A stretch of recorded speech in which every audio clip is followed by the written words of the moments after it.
पूछती है, जो हदीस है एक मुस्लिम दूसरे मुस्लिम का आईना है, उसका क्या मतलब है? इसका मतलब बहुत ही प्यारी हदीस है।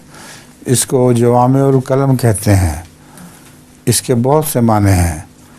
एक तो ये कि आईना जब अच्छा हो तो वो चेहरे के सारे दाग और सारी कमज़ोरियाँ उसको बता देता है। कभी आईना देखने वाले को गुस्सा नहीं आता कि इसने मेरे सारे नक्स देख लिए हैं। वो जितना नक्स दिखाए उतना ही उससे खुश होता है उस आईने को, और उसको साफ़ करके चमका के अपने पास रख लेता है। आईना अगर गंदा हो तो उसके नक्स नहीं बताएगा।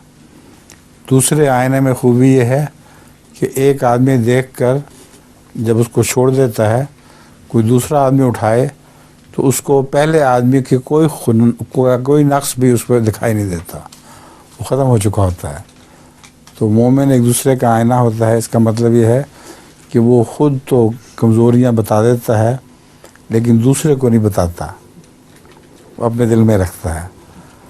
और बताता है तो मोमिन को गुस्सा नहीं आना चाहिए, क्योंकि वो बताता है तो वो नक्स दूर करने का मौका मिल जाता है उसको।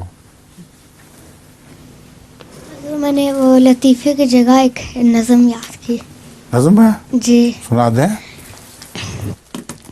Wenn du lebst, vergiss den Tod nicht.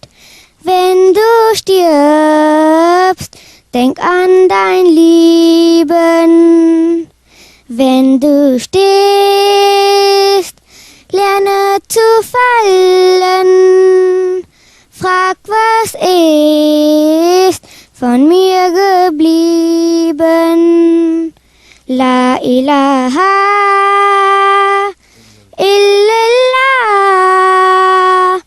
Muhammadur Rasulullah. La ilaha illallah Muhammadur Rasulullah. अपनी मम्मी के लिए नहीं रखा, अपने लिए नहीं रखा, इनको भी देना है। इनको भी दो दें, एक इनके लिए एक इनकी बीवी इरम के लिए।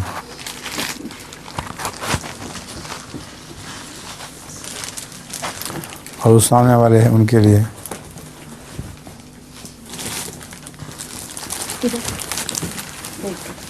अच्छा जी, अब और अस्सलाम वालेकुम सर।